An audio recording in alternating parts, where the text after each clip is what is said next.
ayat yang ke-31. Sebab itu, setelah ayat yang ke-1 tadi sampai dengan ayat yang ke-30.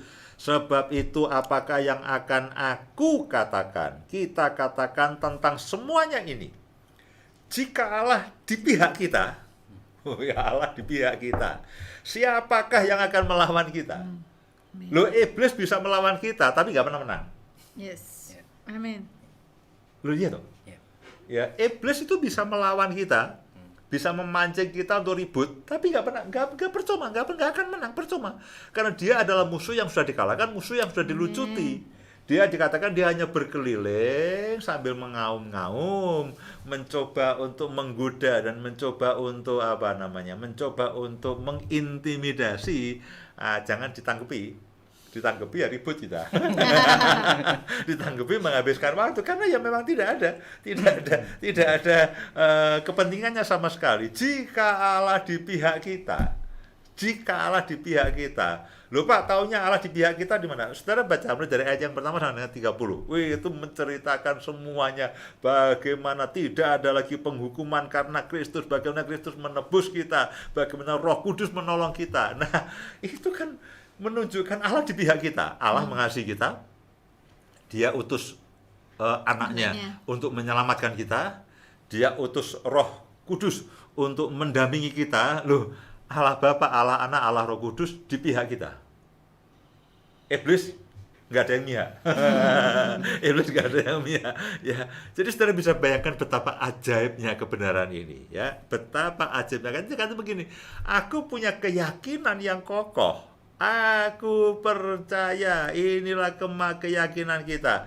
Jika Allah di pihak kita, siapakah yang akan melawan kita? Jadi tidak ada, saudaraku, yang bisa melawan kita. Maafkan saya.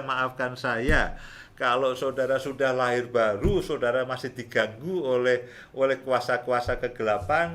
Sebetulnya kalau saudara yakin betul dan saudara betul-betul mengalami proses lahir baru yang benar sesuai dengan firman, saudara yakin betul itu sudah putus hubungan. Boro-boro dia bisa ganggu, Pak, tapi ini ikatan lama, kutuk yang lama, maafkan saya. Ya, boro-boro itu mereka ganggu, mereka kalah kok. Mereka kalah. Dan di pihak kita itu ada Allah. Bagaimana dia bisa mengikuti kita kecuali kita memberikan peluang. Ketika kita tidak diperbarui pikiran, ketika kita tidak melakukan meresponi dengan melakukan pertobatan, itu tidak bisa ikut, saudaraku. Ya, Allah di pihak kita. Itulah yang menjadi keyakinan iman kita, jaminan iman kita. Yang kedua, Allah yang tidak menyayangkan anaknya, Bapa yang tidak menyayangkan anaknya sendiri, tetapi yang menyerahkan bagi kita semuanya. Loh, itu anak tunggal Bapa. Inilah anakku yang kukasihi, yang menyerahkan bagi kita semuanya. Bagaimana mungkin ia tidak mengaruniakan segala sesuatu kepada kita bersama-sama dengan dia? Loh, ini yang dikasihi. Ini semua yang dikasihi. Ya, Yesus itu anak Allah, anak tunggal Bapa, itu betul-betul menjadi limpahan kasih Bapa. Lalu ini datang ke muka bumi seakan-akan begini, aku korbankan anakku untuk manusia. Jadi saudara bisa bayangkan tersirat seakan-akan begitu ya. Seakan-akan Allah itu mengasihi manusia lebih daripada anaknya. Seakan-akan. Ya, tapi karena demikian besar kasih Allah kepada kita sehingga dia mengaruniakan anaknya yang tunggal. Tentu jangan dibuat perdebatan mana lebih Bapa lebih mengasihi kita atau lebih mengasihi Yesus. Ya, dua-duanya dia dikasihi. Tapi Yesus itu kan sudah selamat, dia keselamatan. Saudara belum selamat. Nah, dia mengorbankan yang selamat itu supaya saudara selamat. Lalu semuanya jadi selamat. Ya, saudara harus terima dengan pengertian yang melebihi lagi. Dan ia yang tidak menyayangkan anaknya, bagaimana mungkin ia tidak mengaruniakan, memberikan dengan cuma-cuma segala sesuatu kepada kita bersama-sama dengan Kristus. Ayat yang lain mengatakan bagaimana mungkin dia tidak memberikan segala sesuatu bagi kita untuk hidup yang baik. Untuk hidup yang baik. hidup yang berkecukupan, hidup yang berkelimpahan, hidup yang berkemenangan. Saudara punya pergumulan, punya persoalan, mari berdoa dengan saya. Dikatakan bahwa bagaimana mungkin dia tidak mengaruniakan kepada saya dan saudara segala sesuatu yang berguna untuk hidup yang baik. Saudaraku, ini ayat tidak selesai. Artinya ini akan terus bekerja dalam kehidupan saudara dan saya. Sejujurnya ketika saya membaca ayat ini, saya merenungkan, aduh Tuhan, ini saya betul-betul diperhati. Kenapa saya kadang-kadang bimbang? Kenapa saya harus takut? Kenapa saya harus ragu? Kenapa harus tertuduh? Ayat 33. Siapakah yang akan menggugat orang-orang pilihan Allah? Allah yang membenarkan mereka, Allah malah membenarkan mereka. Siapakah yang akan menghukum mereka? Tidak ada. Kristus Yesus yang telah mati, bahkan lebih lagi yang telah bangkit, yang juga duduk sebelah kanan Allah, yang malah menjadi pembela kita. Jadi yang bisa menuduh, yang bisa mengintimidasi, yang bisa menakut-nakuti saudara, dan yang mau menakut-nakuti saudara, menuduh, mengintimidasi saudara, mengancam saudara, itu tidak pernah dari pihak Allah. Bapa tidak pernah, Yesus tidak pernah, Roh Kudus tidak pernah. Yang bisa mengintimidasi, yang bisa menyerang saudara, yang bisa mengancam, yang bisa menuduh saudara, itu adalah si jahat, si diabolos, penipu itu, yaitu iblis. Dialah yang menakut-nakuti, dialah yang mengancam, dialah yang mengintimidasi, dialah yang memanipulasi, dia yang menuduh, dia yang menakuti saudara. Jadi selama saudara sudah diselamatkan dan sudah menerima Yesus sebagai Tuhan dan Juru Selamat, jangan mau diintimidasi, jangan mau dituduh, jangan mau ditakut-takuti, jangan mau digoyahkan iman saudara, jangan mau. Lu siapa? Wong Allah di pihak kita, Roh Kudus yang menolong kita, Yesus yang sudah mati bagi kita, yang sudah bangkit, dan sekarang dia di sebelah kanan Allah Bapa. Dia di sebelah kanan Allah Bapa, lalu menjadi pembela kita. Menjadi pembela kita. Setiap kali iblis menuduh, ini Mas Anton, ini masih hidup dalam dosa, Mas Anton masih pikirannya mungkin masih tidak murni, masih ada kejahatan dan sebagainya. Yesus akan membela, Bapa, aku sudah mati untuk Anton. Aku sudah menebus dosanya dengan darahku yang kudus. Dia sudah percaya dan menerima aku sebagai Tuhan dan Juru Selamat. Jadi Mas Anton bebas dari tuduhan. Oh, iblis, sorry ya, tidak ada tuduhan yang memenang terhadap Mas Anton. Nah, itu di pihak Bapak. Mas Anton lalu, wah ya betul juga ya. Aduh, kalau begitu aku nggak mau melayani Kalau begitu aku pergi saja, aku merasa tertuduh. Kalau begitu aku ngapain aku berdoa, ngapain aku melayani, ngapain aku baca firman, aku tidak layak, aku tidak benar, aku orang berdosa. Nah, iblis berhasil. Iblis berhasil menggoyahkan iman saudara, menggoyahkan kepercayaan saudara. Karena itulah Paulus katakan, inilah keyakinan imanku. Nah, lalu itu belum selesai saudaraku. Jadi sekarang ini begini nih. Allah Bapa terus mengasihi kita, Roh Kudus menolong kita dari dalam. Yesus duduk di sebelah kanan Bapa di surga menjadi pembela kita. Lalu itu tidak terbayangkan. Itu betul-betul, aduh Tuhan Yesus.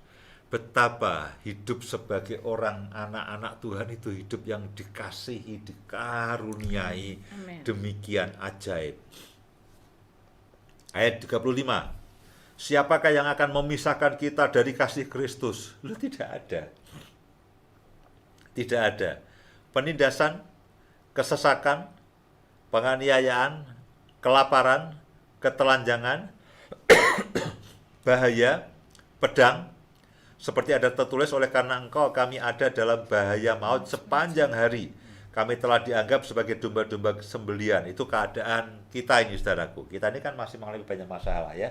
Kita masih punya banyak persoalan. Kita masih mengalami tantangan dengan keuangan, pekerjaan, sakit penyakit. Ya, sebagai kita belum bisa hidup sehat sepenuhnya. ya kita masih ada sakit penyakit, anak-anak masa depan mereka, keuangan semuanya, kita itu seperti domba-domba sembelian, bahaya mengancam setiap hari. Tetapi dalam semuanya itu, dalam semua penindasan, kesesakan, penganiayaan, kelaparan, ketelanjangan atau bahaya atau pedang, ya kita mengalami bahaya maut sepanjang hari. Ya, kita masih ingat itu. Pada waktu pandemi COVID itu kita, tiba-tiba kita mendengar saudara kita pulang, kita mendengar tetangga kita meninggal, kita mendengar teman-teman sahabat kita meninggal, seakan-akan maut itu dekat dengan kita. Ya, kita tidak tahu apakah minggu depan kita masih bernafas atau tidak. Seakan-akan kita kemanapun kita ketakutan. Itu seperti bahaya maut sepanjang hari. Tetapi ayat yang ke-37, dalam semuanya kita lebih daripada orang-orang yang menang. Amen. Oleh Dia, oleh Yesus, oleh Amen. Tuhan yang mengasihi kita, saudaraku. Sebab itu aku yakin bahwa baik maut. Ya. Maut, kuasa maut itu menggambarkan kuasa kegelapan yang paling mengerikan, itu maut. Maupun hidup. Baik malaikat-malaikat, malaikat jahat, malaikat baik, malaikat palsu, malaikat gadungan, malaikat apapun, ya, pemerintah-pemerintah, baik yang ada sekarang maupun yang akan datang. Nah, kadang-kadang kita tidak tahu, Pak, nanti pemilu tahun 2024 siapa yang menang? Tidak Tahu. pusing. Tidak, Bapak milih siapa? Rahasia. Ya, tapi kita begini, terserah. Kan ini belum diumumkan kok. Lah belum milih. oh iya ya. Ya itu kan sudah seliweran toh ini. Ya itu kita terserah. Ya mau yang memerintah siapa, yang sekarang siapa, yang ke depan siapa, ya kita mengatakan tidak penting. Oh penting sih bagi bangsa dan negara, tapi itu artinya itu bukan masalah. Itu bukan masalah. Ya kita pemilu sudah berkali-kali, pemenang berganti satu dengan yang lain dari berbagai macam pihak. Ya sudah toh. Ya pihak yang satu, pihak yang lain menang ya bergantian. Ya. Oke, kita sebagai warga negara yang baik kita lakukan. Ini kayak aja, kayak penyuluhan pemilih aja ya. Nah, maksud saya begini, pemerintah yang sekarang yang akan datang ya tidak masalah apa-apa. Rencana Tuhan itu tidak pernah tergantung siapa yang memerintah di muka bumi. Amin. Alkitab mengatakan baik pemerintah, penguasa yang sekarang maupun yang akan datang, kuasa-kuasa yang di atas, ya, yang di bawah, ataupun suatu makhluk lain, dikatakan tidak akan dapat memisahkan kita Amin. dari kasih Allah. Amin. Yes. Yang ada, yang sudah kita terima dalam Kristus Yesus Tuhan kita. Saudaraku, inilah ajaibnya. Tidak ada. Ya. Pak, bagaimana dengan antikris? Bagaimana dengan Mesias palsu? Juga tidak akan dapat memisahkan kita. Amin. Oh, bagaimana Amin. jebakan-jebakan, katanya orang menjebak lewat vaksin lah, menjebak lewat internet, lewat barcode, lewat apa nanti barcode, ya apalagi ya dress code, nanti bagaimana kalau kita chip semuanya dan sebagainya, nanti kita tidak bisa belanja, tidak bisa makan, tidak bisa semuanya. Saudaraku, Alkitab mengatakan semua kuasa yang sekarang, yang di atas, yang di bawah, yang sekarang maupun yang nanti, entah bagaimana, saya percaya begini, kita tidak perlu memusingkan sekarang, ya, bahwa kita jangan sembrono ya, tapi begini, Tuhan pasti memberikan jalan keluar kepada kita. Tuhan pasti itu semuanya, jebakan antikris, jebakan Mesias, jebakan siapapun, itu tidak akan bisa memisahkan kita dari kasih Allah. Tapi bagaimana Pak dengan antikris dan Mesias palsu? Dan saya bertemu dengan orang-orang yang menceritakan kepada saya hebatnya Mesias palsu dan hebatnya antikris. Saya katakan, Kristus saya jauh lebih hebat. Wong itu sudah kalah, makanya palsu. Loh iya toh? Ya, maaf kata nih ya. Kalau ada polisi dipecat lalu menjadi polisi gadungan. Sudah tidak kualifikasi, sudah desersi, ya desersi sudah mundur. Ada orang pengen jadi polisi, sekolah kepolisian tidak terima, lalu menjadi polisi gadungan. Lah, ya nggak ada prestasinya. Di mana-mana polisi yang asli jauh lebih mampu, ya polisi gadungan pakai pistol kebalik. Ya, kebalik dua kena sendiri. Nah, kadang-kadang saya heran dengan orang-orang yang membesar-besarkan pekerjaan antikris dan mesias palsu, lawang pekerjaan palsu. Ya, pekerjaan palsu, malaikat apa ya, menyamar sebagai malaikat terang. Ya, domba serigala berbulu domba, ya kakinya kelihatan kaki domba, kaki serigala, tetap nggak bisa. Jadi saya ingin begini nih, jangan takut dengan keadaan sekarang, jangan takut dengan nanti begini, kamu akan begini, kamu harus melarikan diri, masuk gua dan sebagainya. Saudaraku, seakan-akan begini, Tuhan Yesus tidak mampu. Seakan-akan Roh Kudus kehabisan akal. Seakan-akan Roh Kudus sudah loyo. Seakan-akan Bapa sudah kehabisan tenaga. Ya, sudah lowbat. Memang HP saudara lowbat. Seakan-akan Bapa itu kehilangan akal, kehabisan kuasanya, sudah tidak berdaya, dikalahkan oleh kuasa kegelapan. Loh, ini musuh yang apa namanya, yang sedang menggotoh saudara itu sudah tidak sudah kena diskualifikasi, sudah dikalahkan, lalu menjadi yang palsu. Polisi tidak lulus sekolah menjadi polisi-polisian, atau polisi sudah dipecat menjadi polisi gadungan, saudaraku. Nah, di mana-mana polisi gadungan selalu takut dan kalah dengan polisi yang asli. Bapak, Ibu, dan semua saudara, inilah keyakinan iman kita. Sangat kokoh. Ya, Bapak, siapakah yang dapat memisahkan kasih Allah dari kita? Sudah ada Yesus Kristus, ada Roh Kudus, dan mereka semua adalah musuh yang sudah dikalahkan. Amen. Saya berdoa firman ini akan menjadi keyakinan kita. Terutama saya ingin ingatkan ayat yang ke-32. Jika ia, Bapa, yang tidak menyayangkan anaknya sendiri, yaitu Yesus Kristus, tetapi yang menyerahkannya bagi kita untuk menebus, untuk menyelamatkan, supaya kita hidup baru, kita mulai hidup baru, bagaimana mungkin ia tidak mengaruniakan segala sesuatu? Mengaruniakan, mengaruniakan, memberikan dengan cuma-cuma kepada kita bersama-sama dengan Dia. Saudara harus perlu hanya meresponi, percaya, lalu saudara mengikuti pimpinan Roh Kudus, hidup dalam kebenaran. Saudara perlu merubah cara berpikir saudara, Pak. Cara berpikirnya bagaimana? Merubah cara berpikir. Apakah dengan saya harus banyak membaca media sosial? Bukan berubah, ruwet pikiranmu. Caranya berubah, pembaharuan budi pikiran, supaya pikiran kita seperti pikiran itu. Caranya membaca Alkitab. Saudara membaca Alkitab tiap hari dengan sangat serius, dibaca, diulangi, dipelajari, direnungkan, diucapkan siang malam, dibaca lagi, direnungkan, dipelajari. Itu supaya apa?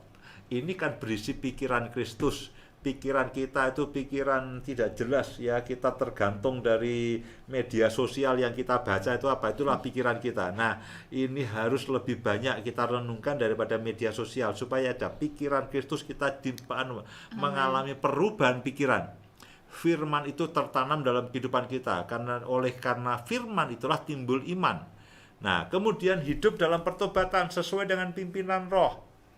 Setelah kita diselamatkan, kita mengalami perubahan pikiran, kita mulai hidup dalam pertobatan, dan kita terus mengeluarkan buah-buah Roh. Keyakinan iman tidak tergoyahkan. Amin. Puji Tuhan. Amin.